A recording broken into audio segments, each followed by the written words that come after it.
I'm only here because of a tweet. Like, my podcast started because Yeah, okay. So, and you know what's funny? What's very interesting, if we did this certainly a year ago, maybe even like 9 months ago, I don't know, you tell me, this would have been, I'm sitting down with the movie podcast guy. Absolutely.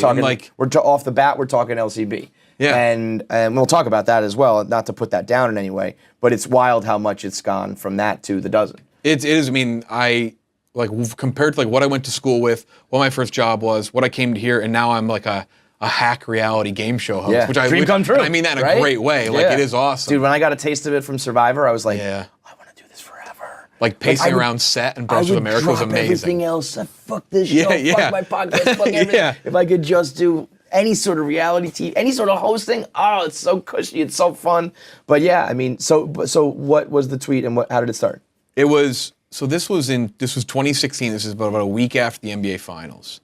I was working at Good Morning America, and I had built that Twitter account. It was an okay Twitter account, 2 million people. When I took it over, it was like a nothing. Like, they tweeted news, they tweeted the show, and I was like, I got the job. I got the job because, oddly, Darren Ravel. I swear to God, Darren Ravel got me that job. How so? I'm friends with him. No way. Yeah. Which now it's like a little different because now, now, I mean, he's still. Do you have like private conversations? Like, like. I don't talk to him much as I used to. Okay. But did you when for things as much of the detraction as there is here with like I won't I won't get into that, but. He like Big Cat knows he got me my job. When things would get dicey at Barstool, would there ever be a text? We never really talked. No, never really. Because I was gonna say that control your boys or like hey you're in the no he never once said like what's never once said anything. So to his credit on that. Okay. So he got me my job. He coached like in what sense? He says like this guy's great, you should hire him. Yeah, he knew me just through Twitter because I remember back before he became very like volatile on Twitter. Like he was the best originally. Yeah. So I would send him shit like that I'd see like candy and stuff and like I love that shit. I used to say on KFC Radio, because people would knock him like, why do I care that how many pennies Aaron Rodgers makes in a year? I'm like, I kind of find that interesting. I think that's a cool little tidbit, so I'm down with it. And then whatever, he became more of a lightning rod. Yeah. But so you were tweeting. So I would tweet stuff at him, like even through like college, and like then he followed me. He's like, oh, he sends good stuff. Okay. Then he saw my first job out of school was Major League Baseball. I worked for MLB.com. I would tweet for teams, tweet for the Padres and the Braves. Oh, at a Chelsea market. You were one of those like real fucked brand up. account, man, like team accounts. I would tweet Padres was you? I would tweet from the Padres and the Braves at the same exact time. No way. Yeah. Did they give you ridiculous? By the way, like they don't do that anymore. Really. Yeah. The fact that you have to watch both teams and tweet, that's absurd. Absurd. I ended up getting fired from that job. Also, like, hang on, we'll talk about that in a second. Yeah.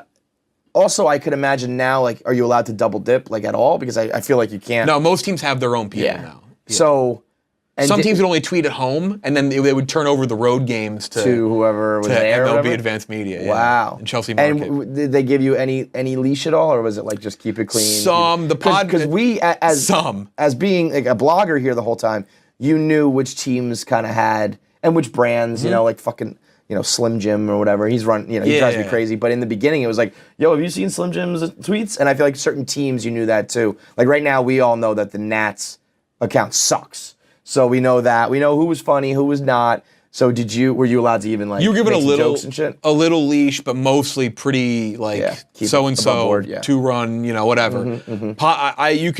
I did a couple of jokes on the Padres account that I hope are still there. They're not like that funny, but like weird reference like Norm Macdonald. I'd just throw them in there. I was fucking paying attention to the Padres back in 2013. Right. The day that those teams just join us in reality and in the modern day and let those guys, maybe, you can't be maybe certain language you might have to take out, certain types of humor, we got to draw a line. But it's like, just tweet like a fan would tweet, Like if at Padres, when they blow a lead, was just like, fuck! I mean, that would be great. And it would go viral, and people would love it, and you would be the most followed account in baseball. But because you're going to get a couple emails or something. Yeah.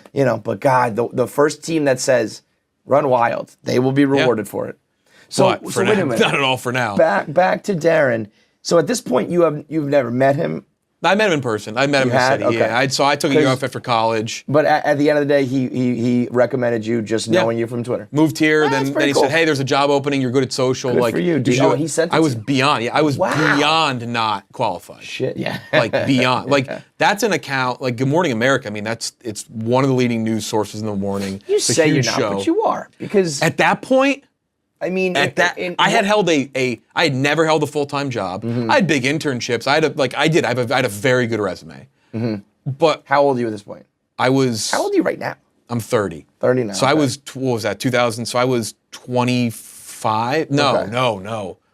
That was 2014. I was 23. Okay, so you're like fresh out of college. And I was going to go run a pretty big brand account. Studied broadcast journalism. So you wanted to do like internet. I got big internships, CBS, MLB, went to the Olympics. Like, I did some big shit. You're pretty qualified. But to run a whole brand, it's like the premier show on ABC, like their biggest moneymaker. Now, are you are you allowed to?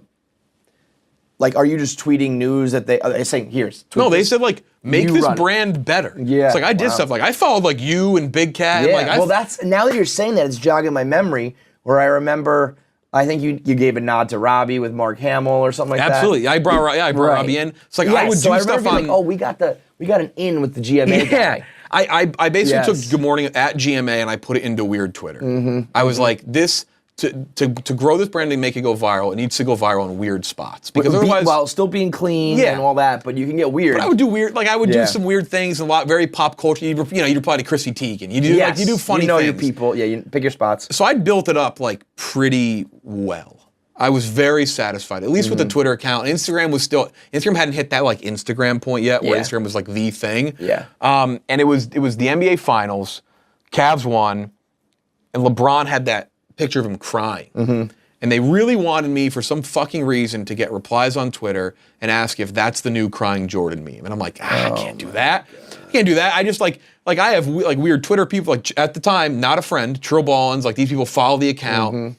I don't want to tweet that. Like, no, then they're gonna that's think terrible. like that burns down all of the goodwill I've built up, where people are like, this account's weird. Like people are like, is he from Philly? He does like Philly sports slang. So like off. You know, that's like not that you have your finger on the pulse of everything up until then. And that one tweet could erase all. And that was when Crying Jordan was like the thing. Yeah. So I said, it's like, why would do that? No. But they didn't get it. My bosses were great, but they didn't get it. You know. So I packaged it in a tweet and I said, is it the new big meme along with Crying Jordan? And then I put two more in there. I put Kermit sipping tea. Who. In weird Twitter, because the Trill Ballins is known as T-Lizard, because he saw a comment on a random blog, this is Trill at his best, that said, I hate the pig lady, she's so mean to the lizard, about the new Muppets movie trailer from like 2010. So he called the T-Lizard, and then I said, and this is the one that people forget, I put Smockin in there. So Trill's like, that, like, everyone knows Kermit Sippin' Tea. Smockin was a deep cut. That's a deep fucking cut. And so that went right over people's heads. And so I tweeted it out and people laughed like, oh, Jeff, what are you doing? Like people were tweeting me. Thought nothing of it. I get to the office and all of a sudden I start to see that it was being called a racist tweet for whitewashing a black Twitter meme, which was stunning to say the least. So I was quite surprised by that. I defended a little bit. DeRay was tweeting about it. So it was wild. There's a couple like satirical think pieces. I forget who else put stories out. Some of people Clem bought it hook, line, and sinker. Clem's like, GMA doesn't know what Kermit, and I'm like, I know his last name is the Frog. I know he's a frog. Like T-Lizard. Like I know he's a frog. Like I know he's not a lizard. And keep in mind he's a Disney property as well. So I thought like this is not a big deal. No. And are you just sitting there watching it like start to spiral, being like, oh, so I got a little worried when they were calling me racist, and like when DeRay jumped in. I was like, I mean that you don't want to get in this social justice. But then that's funny. I get it. My boss is like, what's happening? I was like, oh no. It's like, oh no. I love when they're like, they don't. We know this is kind of bad, but what's happening? And so at that point, Trill Ballins, the first time I ever DM'd me, he's like, he goes, are you okay? Are you gonna get fired? He's like, are you good? Because it was starting to really pick up. It was trending big. It was everywhere. And then it really hit a problem because my boss's boss emailed her like, what is happening here? No. Why did the Disney main news thing call Kermit the Frog a lizard?